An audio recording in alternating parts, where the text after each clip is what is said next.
Hi, how you doing? It's been ages since I've done a Wednesday night 8 o'clock live, and I'm late as per usual, 2 minutes late. Tonight is a really special night where I'm joining forces with the Havana Glasgow Film Festival. So we're going to be talking a lot about Cuba and the connection between Havana and Glasgow and what's going on just now. Havana and Glasgow are twin cities. You know, and Glasgow's twin cities with a few, Marseille and stuff like that. And I kind of wondered what was the connection, how did that work? And I was lucky enough last year to be part of the Team Glasgow that went out to Havana in December to host some activities and just work in building relationships in Havana. And honestly, within 20 minutes, I knew why we were twinned with Havana. The people were amazing, very, very similar to us. Happy, just want to enjoy life. So tonight I'm going to be doing, well, my take on Cuban food. I am definitely no expert, so don't send me any abuse. So last year I went to Havana and I had to do a couple of events, and I sent in some menus. I sent them into the powers that be, and they came back and said, "Oh, you won't find those ingredients. You'll know about those ingredients." And I sent back 4 or 5 different menus, and I thought to myself, "So what? I'm just going to figure it out when I get there. We'll see what's available. We'll see what food's there," and we went from there. So I ended up doing a kind of Scottish food using Havanan food that we found in markets, and we managed to pick up. You know, and it was that kind of place. It wasn't a place you could place an order and just get some food. You had to physically drive around the markets and find stuff and develop menus and stuff as you went along, which was a great experience for me to see that and to meet the producers and to meet the people that were growing the food. It was really good fun. So tonight I'm going to take some Cuban inspiration and make a Cuban dish using Scottish ingredients, mainly Shetland mussels and lovely salmon. So those of you who probably have not seen any of my Facebook Live stuff, my lovely daughter Laura is behind the camera. Say hello, Laura. Hi. She was a happy girl. She got her HND TV and film certificate through today. Was that today? Yeah. Yesterday? Today. So went into one for me. And as always, I've got my lovely wife Sharon as she growls at me. And she's going to be the question answerer. So if anybody's got any questions, whether it's about food, whether it's about the film festival itself, I'm sure there'll be people watching that if you've got any specific questions about the film festival, you can ask and we'll be able to answer them sort of third party. Or if you just want to have some banter, I'm happy to take it. So what I'm going to make tonight, I'm going to be making, this has been inspired by a Cuban prawn curry, but I thought let's use local shellfish to us, fish and shellfish to us. And salmon works really well in a curry, so do mussels. And then I'm going to make some rice, really, really easy peasy rice. So that's probably going to be the first thing I'm going to make. Laura, Trisha and Jen, well done. Thank you. Rose, Granny.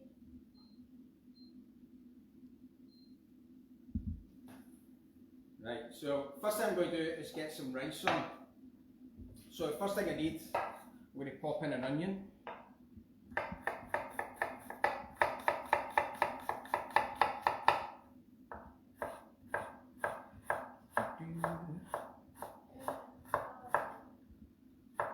Have we any regulars back, Sean? Yeah, we've got Chrissy, we've got Michael tonight.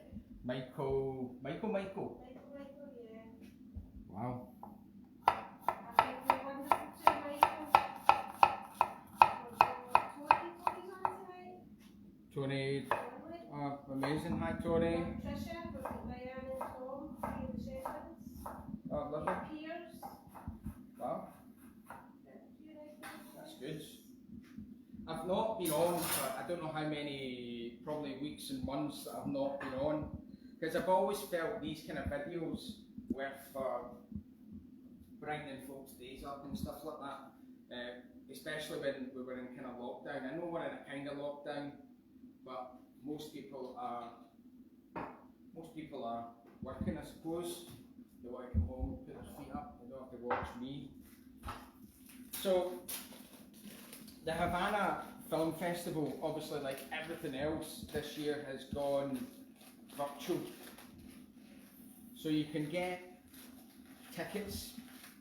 It's a £15 ticket that opens up the whole festival to you. And I'm going to read out some of the events that are still to come. And there's something there for everyone, from documentaries to salsa classes to films.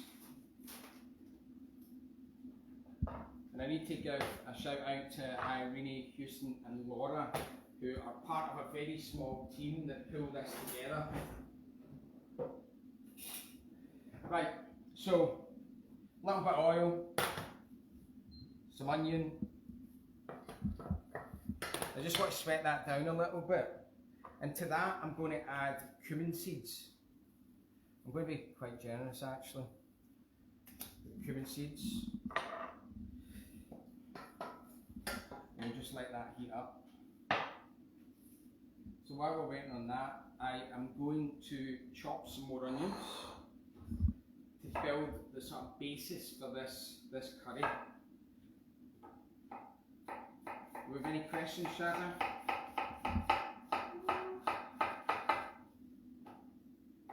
I hope everybody's been good. Everybody's been busy. George neighbour? Yeah. You must be starving. I've no fed. This is just right up the street. This will be his dinner. I've no fed George in ages.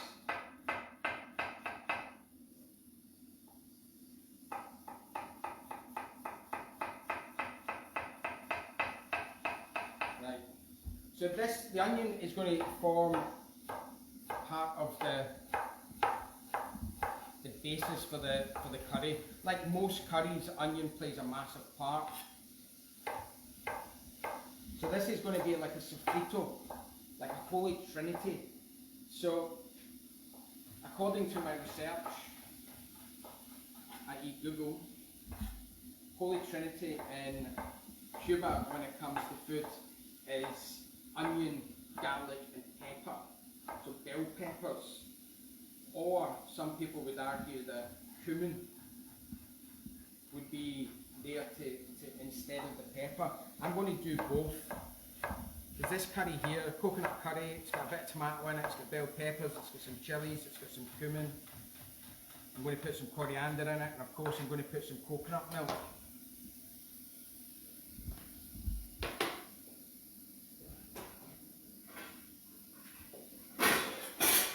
So on here, we'll pop that on.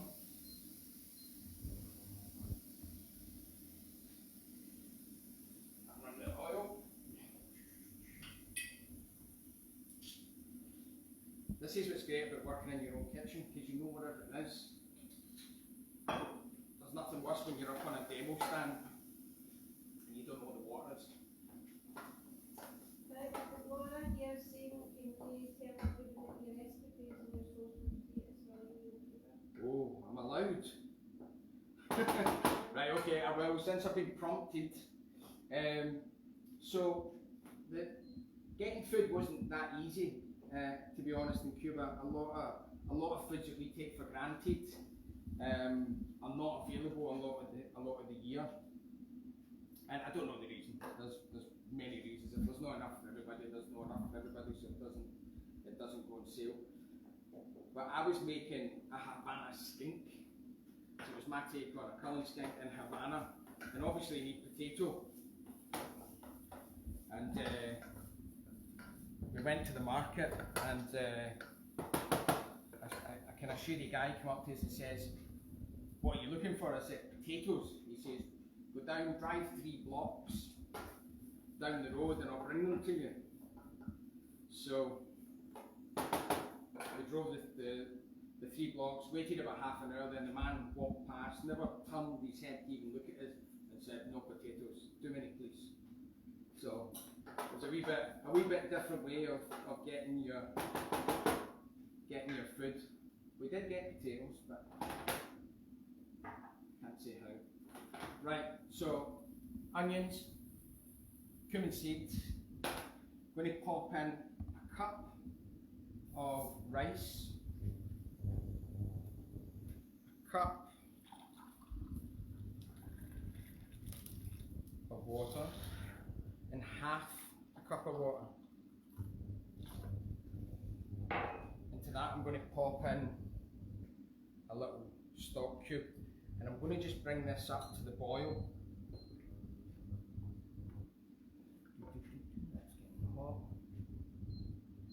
But no, there was lots of stuff in Cuba that was very, very similar to here. I spent a bit of time. I was there representing City of Glasgow College as well as the City of Glasgow.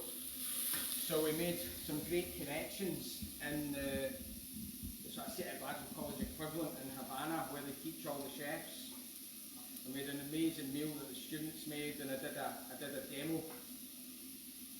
And the president's wife turned up to the demo, which was a bit of a surprise, so that was good. And she gave me this lovely, let that we zoom in there. I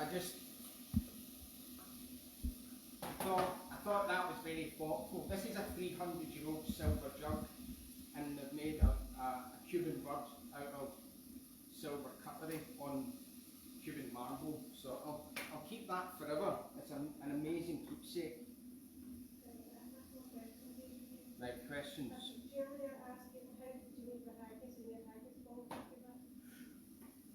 Right, there's another one that's going to get me to jail. Right, so I'll show you how I got that.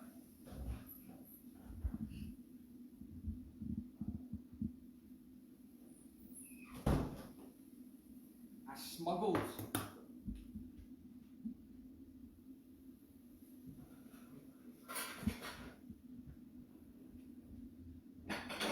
so I used to do lots of events around the world, as most people used to do a lot of stuff, and where I think that I won't get put in jail, I always smuggle in some haggis, and that's the best way of doing it. Grant's haggis. Very uncomfortable, but I get it there. But that's how we got haggis into Cuba. Diane told me, Tom wanted to know, he's asking if you wash your rice, and if not, why is it done something? No, I didn't, but there's two different types of rice. If you look at the packet, there's an easy cook and there's rice. Easy cook has been through some sort of process which has got rid of a lot of the starch. So I never ever wash the rice. Right, so I've brought that to the boil, and I'm going to pop it in the oven.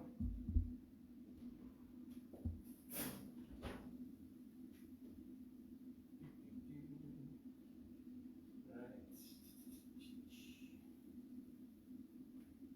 That was a good actual food question that won't get me put in prison. That's fine, The way I've been feeling this week, I'd go. Right, so we're working these onions down. So what we're doing, so when you're sweating anything off, what you're doing is you're intensifying flavour. So the more moisture you get out of all of this, the more steam that you create, the more flavour and the more intense the flavour becomes. I'm going to use pepper in this because I'm looking for a nice kind of pinky sort of coloured curry. You could use green pepper. I think probably green pepper would be more traditional, but I didn't go overly Scottish traditional in Havana, so we're doing it the opposite way around.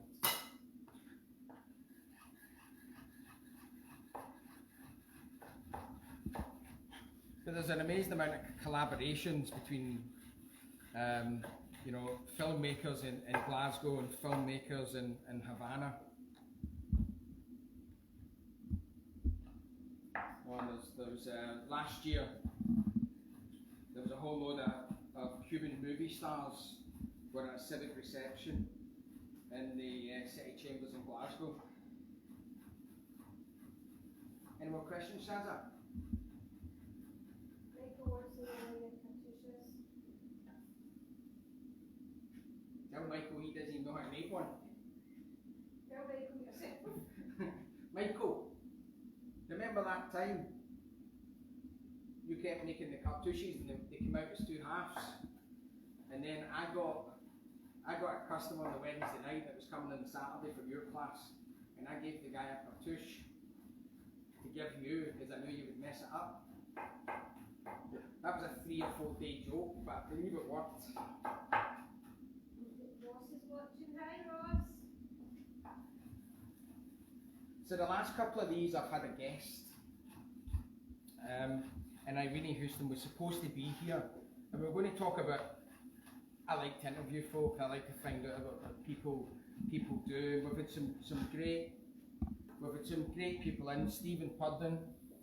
That was the more I think back on that, the more I liked it, especially since it was more interested in what the football score was than what we were cooking.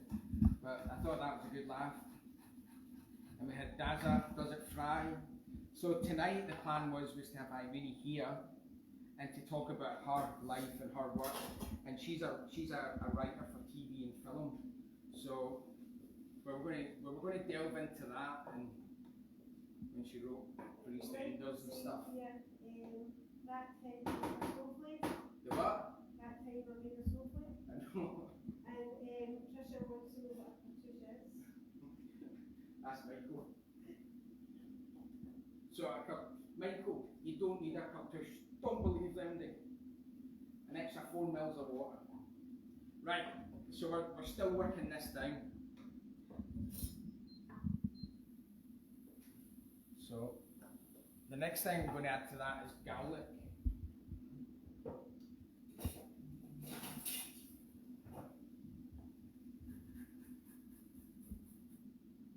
I've also got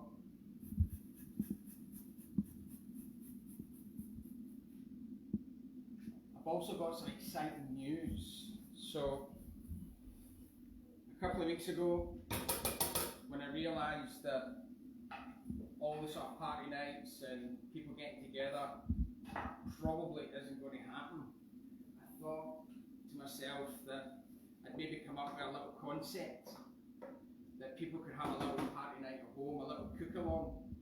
So I'm going to start doing cook-alongs where I send you all the food and you and your better half and your pals can get together, obviously with the right numbers, and cook along a kind of Christmas party night menu. So watch this space.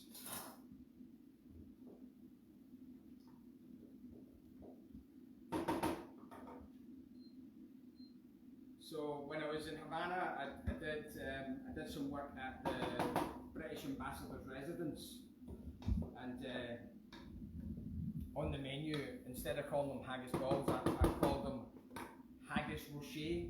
You know, remember the advert, the Ferrero Rocher advert at the Ambassador's residence? I thought it was being funny, and he said every single chef in Britain always does it. So. I always wanted to know what was your favourite dish in Cuba cooked by a chef?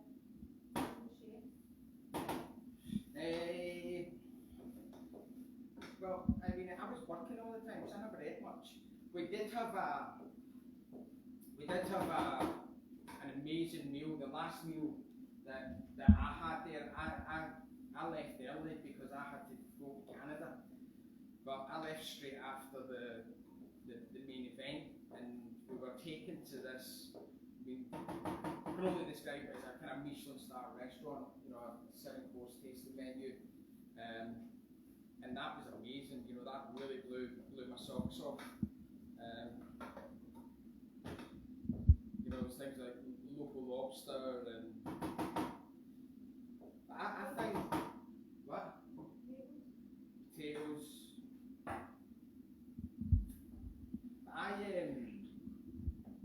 I thought there was a real melting pot of food styles. You know, I got little flavours of South America. You know, the sort of plantain and the beans and the rice, and you know, it's a real melting pot. And I believe a lot of the food influences come from Africa and places like that. So it seems to be the type of place where a lot of people congregate, and you can see on the map. I mean, it's in, you know, it's perfect weather. You know, it's in the Caribbean. So we just want to get this down as much as we can, because the actual cooking of this isn't going to be too long. So I'm going to pop some cumin seeds in there as well, and some flake chili. What is he asking how the experience was with your students? I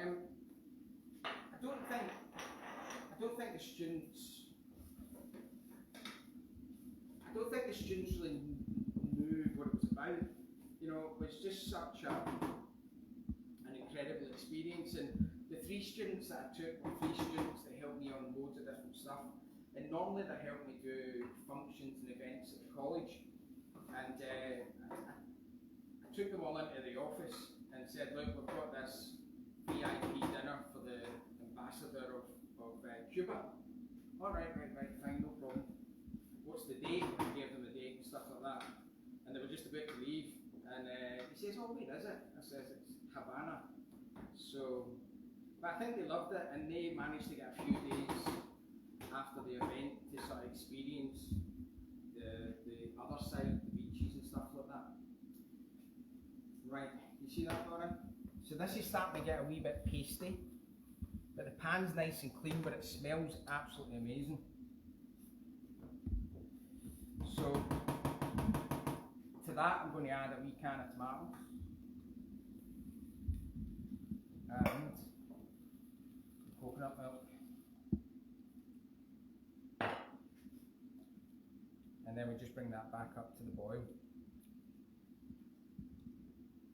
And I love recipes like this because we've got the kind of base here. So ordinarily for me this would be double. It would be a couple of cans of tomato, a couple of cans of coconut milk, and then you can vacuum pack or freeze or chill the rest.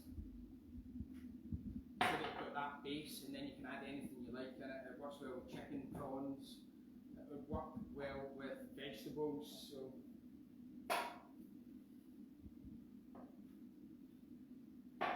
I certainly think Cuba, out of all the places that I've travelled, I thought Cuba was one of the places. I go to India and Indonesia and Singapore and places like that, and Cuba was probably the first place that I've been in, other than the States, that I thought my kids would love it here. You know, it was so welcoming, so warm. You know, I love the old cars. You know, that's always the vision of Havana, is those old cars. And I kind of thought there would be about 7 of them, and it was just you know, it's like the London Red Bus and stuff like that. But I reckon at least 40% of the cars in Havana were from the 50s. It was great to see.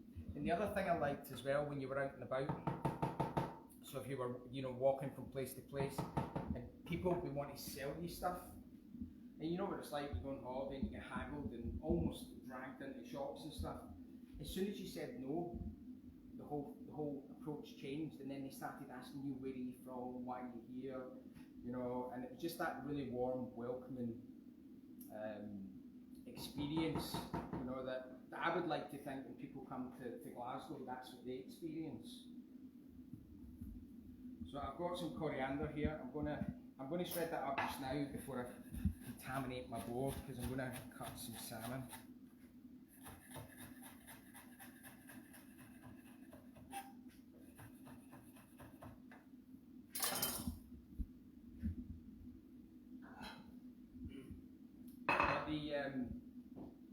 It's funny, you know, the past year that we've all had, and you can sit back and reflect on, you know, things you've done or opportunities and things like that.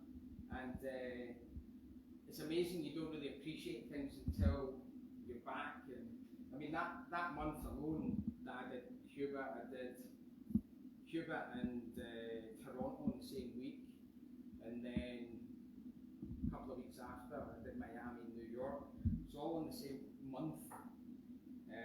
You know, there was 4, and throughout all of that, I'm doing like major events, big dinners and stuff like that. So you don't really get time to take it in.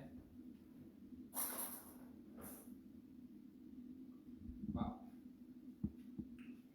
Havana's somewhere I would love to go back to.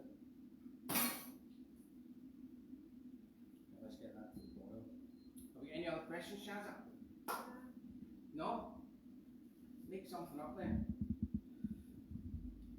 So, where's my notes? Right, so if you go on to, where's my notes of that? I'd also like to say on the Glasgow Havana Facebook page straight after me, there's going to be a quiz. So to get tickets, so you're getting the full festival pass for £15 full price of £7.50 concessions. And once you're registered, there's events right up to Sunday. What is the link on it? Oh, amazing. Don't listen to me, the link's there. Good. Just put that on. Good.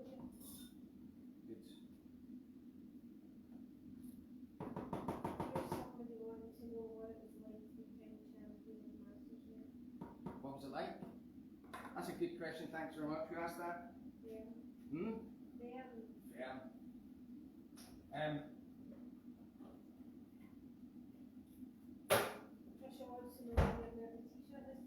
Where my what t-shirt? Do you know, I've got an nerdy t-shirt, and it's got Che Guevara on it with a Jimmy hat on, and I was going to wear that, but my son, who's much brighter than me, said it would be in bad taste, so I never bothered. And I thought I'd try and be serious since I'm representing Glasgow. It's fine when I'm up here having a laugh, but I'm trying to be sensible as my wife laughs at me. So no, winning MasterChef was quite a strange experience. Because it's weeks and weeks and weeks of pretty intensive competition, and you get to know people, and you start off with loads of folk, and then, you know, and you go through that process, and somebody goes home, somebody goes home, somebody goes home. And then when you're standing there yourself, it's kind of weird. It's kind of scary actually. But MasterChef Professionals has just started back. It was on last night, 9 o'clock BBC. All socially distant, and hats off to them for managing to get that show, because a lot of chefs every year wait for that to come on. It's the highlight of the chefy calendar.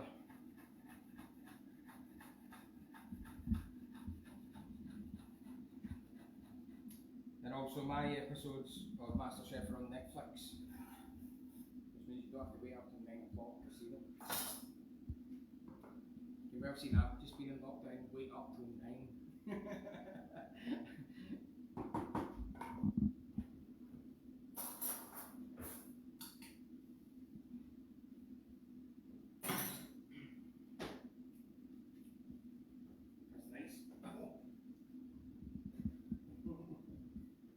Sean keeps laughing at me. What are people saying? Nothing. Julia wants to know if the Cubans know anything at Scottish food.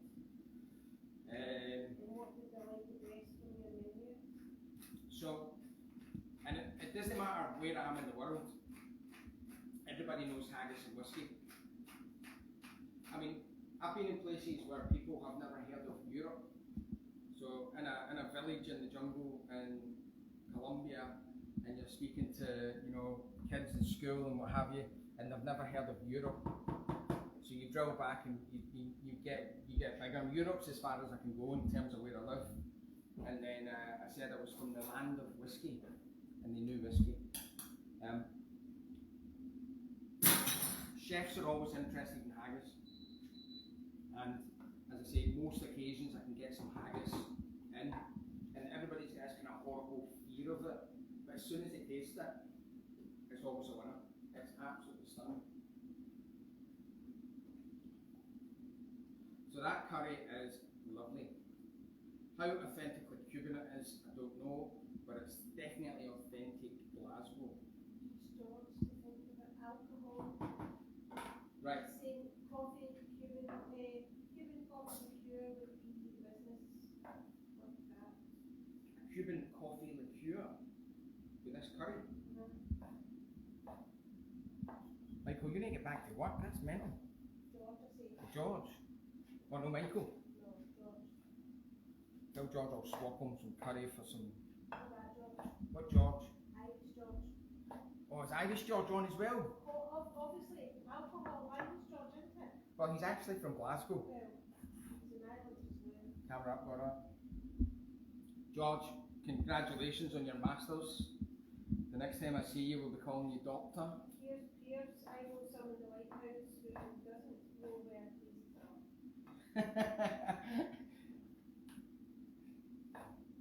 Here's, we're not getting political. Even though that said individual has golf clubs, golf courses here. So wash my hands.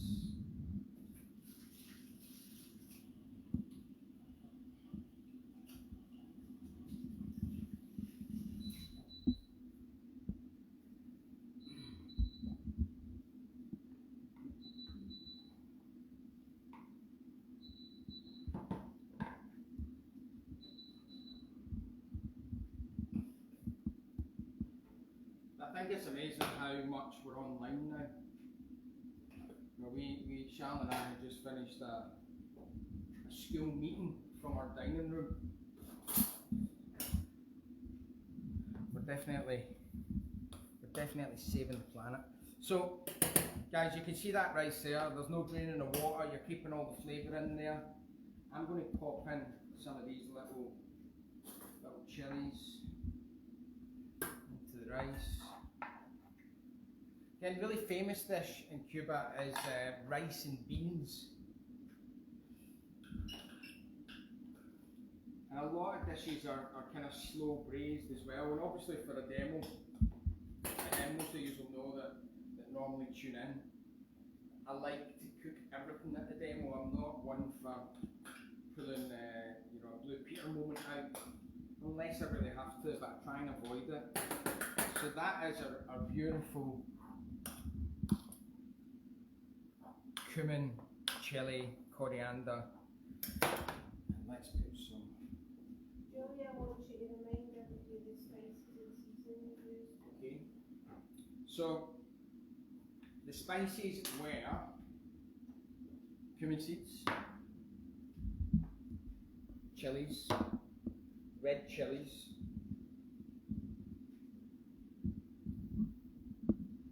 I'm going to pop some lime into.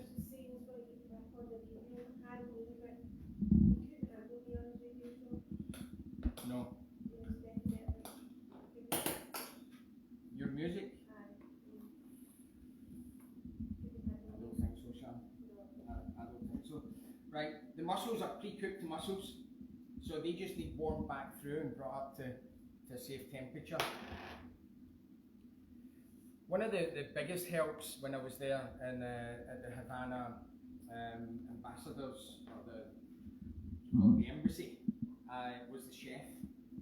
And this guy, and again I do a lot of embassy stuff, but this guy was amazing. He had worked there for about 30 years, he knew it inside out. I've never seen a more immaculate kitchen up until I got there. So I think I wrecked his blender, making dust so I could smoke some fish.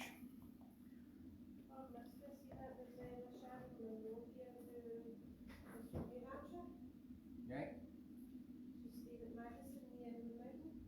Oh, lovely. That's nice. Right, we're going to tidy up.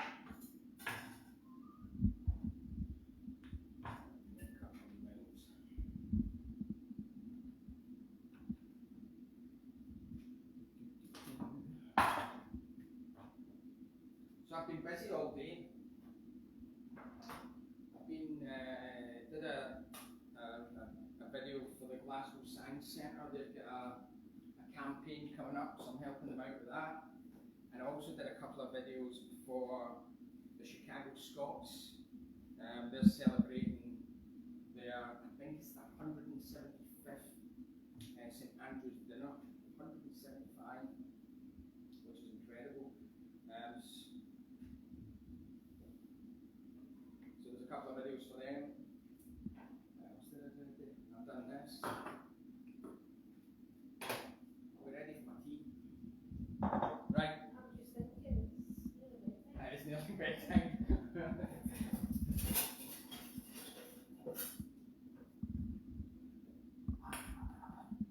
going to pop in some rice.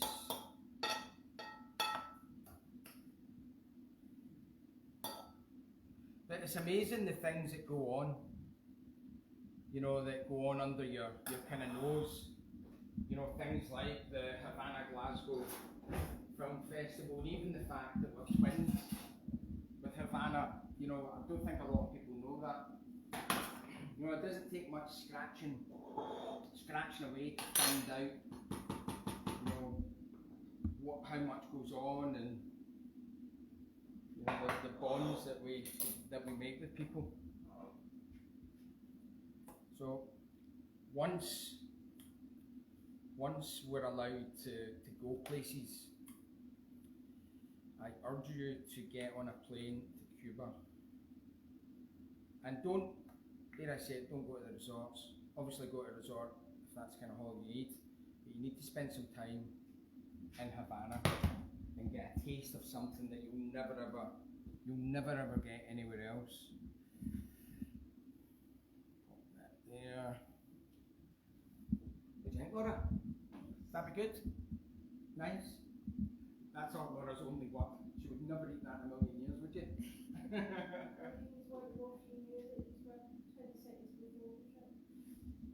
I didn't know. As I say, I knew about Marseille because the college has done loads with Marseille, and up until obviously this year we still were. So we're doing an exchange every year, and it's part of that twin culture, and it came through the city chambers. So we were down there a lot with kind of French students and stuff like that. But I didn't know about Havana. But I think it's a great link. Very, very similar people.